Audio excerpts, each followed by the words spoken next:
एक समय की बात है। एक राज्य में एक प्रतापी राजा राज करता था। एक दिन उसके दरबार में एक विदेशी आगंतुक आया और उसने राजा को एक सुंदर पत्थर उपहार स्वरूप प्रदान किया। राजा वह पत्थर देख बहुत प्रसन्न हुआ।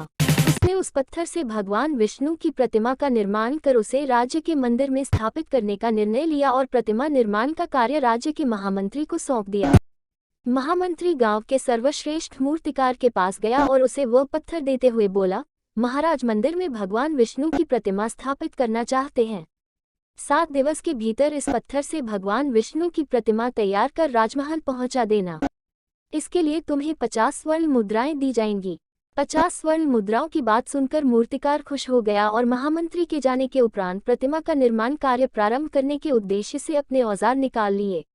अपने औजारों में से उसने एक हथौड़ा लिया और पत्थर तोड़ने के लिए उस पर हथौड़े से वार करने लगा, किंतु पत्थर जस का तस रहा। मूर्तिकार ने हथौड़े के कई वार पत्थर पर किए, किंतु पत्थर नहीं टूटा। 50 बार प्रयास करने के उपरांत मूर्तिकार ने अंतिम बार प्रयास करने के उद्देश्य से हथौड़ा उठाया, किंतु यह सोचकर हथौड़े पर प्रहार करने के पूर्व ही उसने हाथ खींच लिया कि जब 50 बार वार करने से पत्थर नहीं टूटा तो अब क्या टूटेगा। वह पत्थर लेकर वापस महामंत्री के पास गया और उसे यह कह वापस कर आया कि इस पत्थर को तोड़ना नामुमकिन है, इसलिए इससे भगवान विष्णु की प्रतिमा नहीं बन सकती।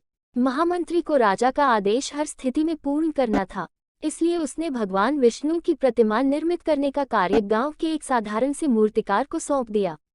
पत्थर लेकर मूर्तिकार ने महामंत्री के सामने ही उस पर हथौड़े से प्रहार किया और वह पत्थर एक बार में ही टूट गया। पत्थर टूटने के बाद मूर्तिकार प्रतिमा बनाने में जुट गया। इधर महामंत्री सोचने लगा कि काश पहले मूर्तिकार ने एक अंतिम प्रयास और किया होता तो सफल हो गया होता और 50 स्वर्ण मुद्राओं का हकदार बनता। सीख, मॉरल ऑफ द स्टोरी। मित्रों, हम भी अपने जीवन में ऐसी परिस्थितियों से दो चार होते रहते हैं। कई बार किसी कार्य को करने के पूर्व या किसी समस्या के सामने आने पर उसका निराकरण करने के पूर्व ही हमारा आत्मविश्वास डगमगा जाता है और हम प्रयास किए बिना ही हार मान लेते हैं। कई बार हम 1-2 प्रयास में असफलता मिलने पर आगे प्रयास करना छोड़ देते हैं, जबकि हो सकता है कि कुछ प्रयास और करने पर कार्य पूर्ण हो जाता या समस्या का समाधान हो जाता। यदि जीवन में सफलता प्राप्त करनी है तो बार बार असफल होने पर भी तब तक प्रयास करना नहीं छोड़ना चाहिए जब तक सफलता नहीं मिल जाती।